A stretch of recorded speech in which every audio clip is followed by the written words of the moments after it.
I sit by the floor-to-ceiling window of my apartment, the late afternoon sunlight spilling over the polished oak floor, warming the soft wool of my cream-colored sweater. My phone buzzes insistently on the marble countertop, a reminder that someone, somewhere, wants a piece of me I've carefully hidden. I swipe it open, and there it is, a notification from my sister's wedding album, all smiles and champagne flutes, the dress I once tried on glaring at me from a dozen photos. I trace the outline of my silk blouse, feeling the way it drapes effortlessly, the way it hints at strength rather than vulnerability. I think about how I got here, the years I spent chasing a version of myself that wasn't for anyone but me. And yet, the sting of memory lingers. My parents, hovering over my meals, insisting on strict diets, measuring my worth in pounds instead of pride. The whispered comments at family gatherings, the subtle comparisons that never left. I shake my head, a small, ironic laugh escaping me. They wanted control. They wanted me to fit their idea of perfection for a day that wasn't even mine. Now, sipping my coffee, smelling the faint aroma of vanilla and espresso, I feel something else. Pride. Resilience. A quiet satisfaction that I've survived, thrived, and quietly rewritten the rules for myself. And yet, there's a flutter of unease. The past is tapping at my door, and I can't pretend it isn't there. I was 22, fresh out of college, and still trying to carve out a place for myself in the world.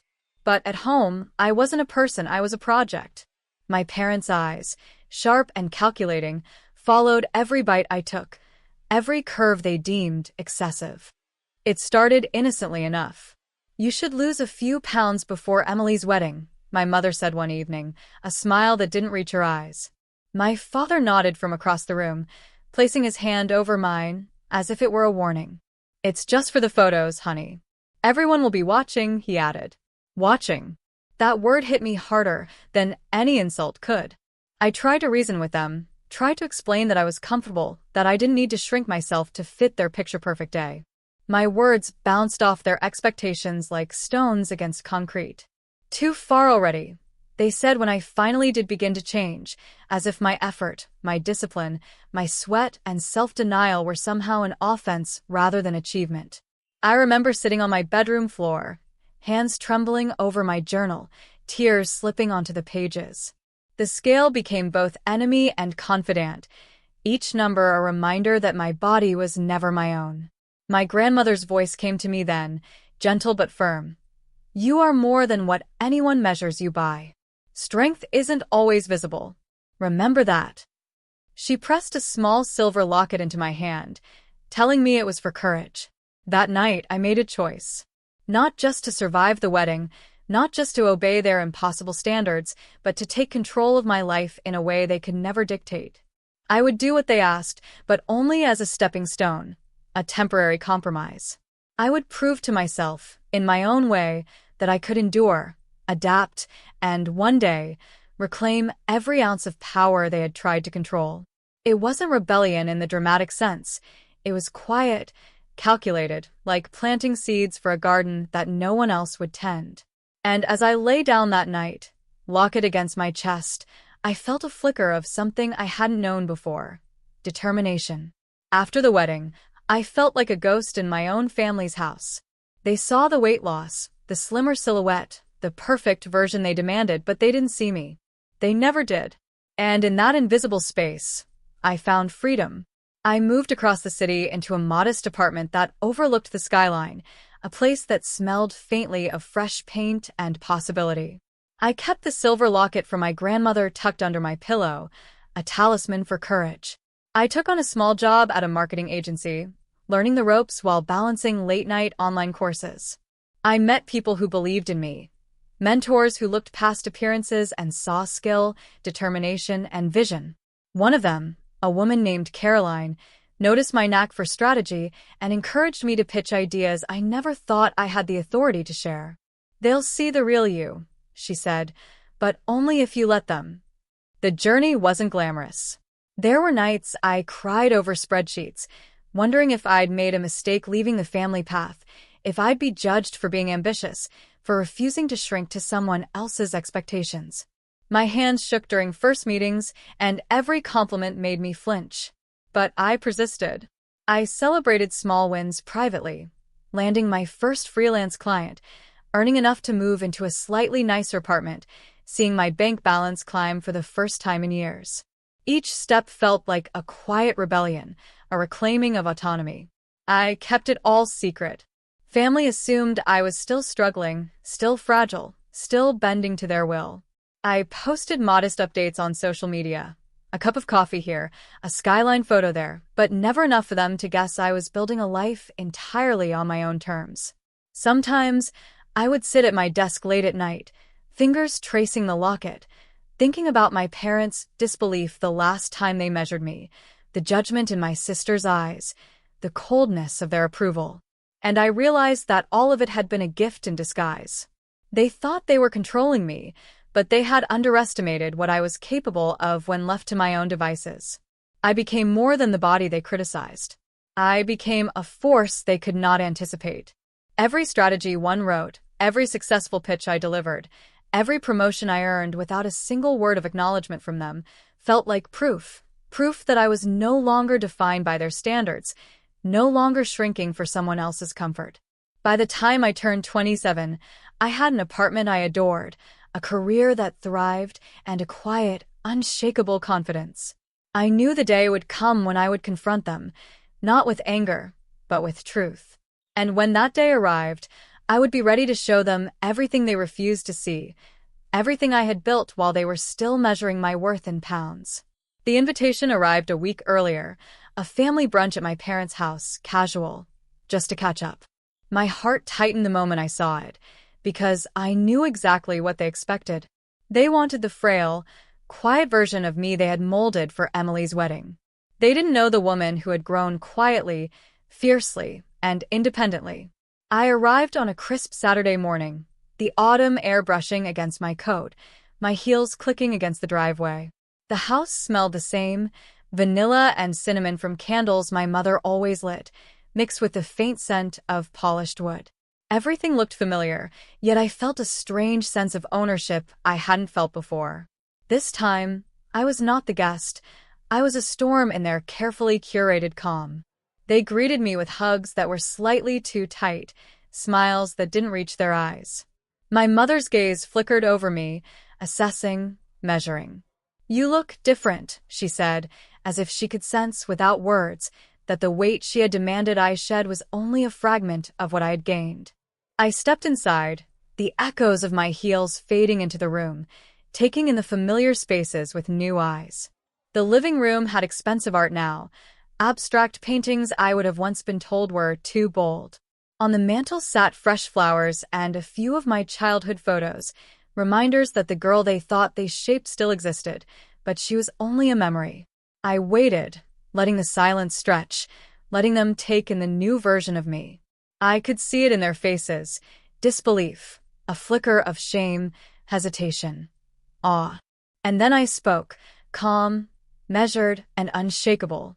"I've been building a life while you were still measuring me in pounds," I said. "I didn't just lose weight for your wedding. I found strength, independence, and a career that I'm proud of. I own a small marketing firm now, I manage a team of 20, and my business revenue last year exceeded $500,000. All while you were busy telling me I was too much or not enough." The room froze. My father's jaw tightened, my mother's hand gripped the back of a chair, and my sister's eyes widened in disbelief. No one spoke. They couldn't. "I kept my life private because I knew you wouldn't understand," I continued, letting the words roll smoothly but firmly. "I didn't want your approval. I wanted my freedom. And now, I'm standing here. Not the girl you thought you could control, but the woman I chose to become." I could see it in their faces, the realization that the version of me they had demanded, manipulated, and criticized no longer existed. They weren't just surprised. They were confronted by their own underestimation, their own failure to see me. I let the silence hang a little longer before moving closer, letting the subtle weight of my presence reinforce what words alone could not. This was the moment I had prepared for, the reveal they had never anticipated, the truth they had refused to acknowledge. I was no longer a child, no longer a canvas for their expectations. I was a force, measured not in pounds, but in perseverance, intellect, and unshakable self-respect. The air between us was thick with the weight of unspoken truths. For the first time, I held the upper hand, not because I wanted revenge, but because I had earned the right to set the terms. They had underestimated me for years, dictated my body, my choices, and my worth, and now the balance had shifted. I took a slow breath, letting the quiet settle before speaking. I'm willing to help, but not on your terms. On mine, I said, my voice steady, unwavering. Their eyes widened, searching mine for some hint of softness, but all I offered was clarity. If you want me in your lives the way you used to, it will be different. You'll respect me, and you'll respect yourselves. My father's brow furrowed. We didn't know how to. You didn't know how to see me? I interrupted gently but firmly. And that's the problem. You have to work on that first, for both our sakes. I laid out conditions, each one tied to growth and accountability. Mom, stop comparing yourselves or me to others. Learn to appreciate people as they are, not as you wish them to be. My mother's lips pressed tightly together, but I could see understanding slowly creeping in. To Emily, I continued, stop trying to compete with anyone, including me. Focus on your own goals, your own happiness. I don't need to be your benchmark. My sister's eyes flickered, a mix of guilt and relief. Dad, I said, turning to him, stop measuring success in appearance or approval. Learn to support without control. Recognize people's worth beyond what they look like or what they achieve for you. And finally, I set a condition for myself.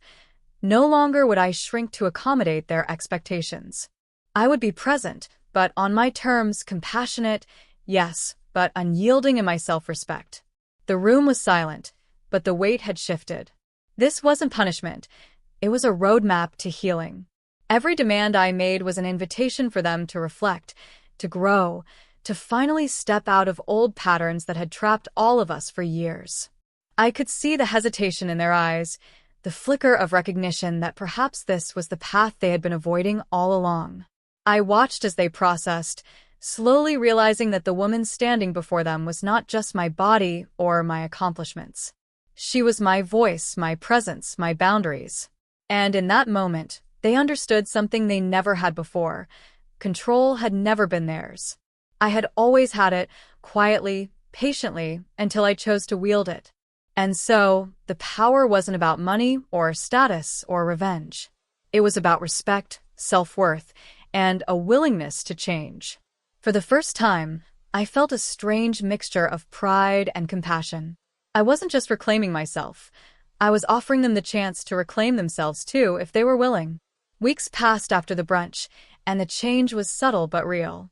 My parents stopped commenting on my appearance, on my choices, on my life. They began asking questions, genuine questions, about my work, my apartment, even my travels. Their tone had shifted from judgment to curiosity, from control to tentative respect. Emily, too, began to grow into her own path, no longer comparing herself to me or trying to mirror the ideals my parents had imposed. She pursued her passions quietly, no longer needing validation from anyone but herself. And for the first time, I saw her truly happy, without shadows of competition lingering in her eyes. I kept the silver locket from my grandmother on my dresser, catching the morning light as I sipped my coffee. It had been my anchor through the hardest years, a reminder that my strength was never defined by their expectations, only by my willingness to embrace myself. I traced its edge and smiled, remembering her words. Strength isn't always visible. Remember that. Every struggle, every tear, every painstaking step I had taken had led to this moment of quiet triumph. I reflected on the journey, the pain, the endurance, the victories hidden in plain sight. I had been a girl shaped by others, and I had emerged as a woman who defined herself on her own terms. I had learned that self-respect was the most powerful currency, and freedom from judgment was the most profound gift. Standing at the window once again, watching the city hum beneath me, I felt a gentle peace settle in my chest. The past no longer held power over me. I had rewritten the story, not just my story, but the story of how my family would see me going forward. They had learned, slowly, that love and respect could not be demanded. They could only be earned through patience, understanding, and change. And in that moment, I whispered to myself, a quiet mantra of both triumph and grace. I am enough. I am mine. And nothing you say or measure can ever change that.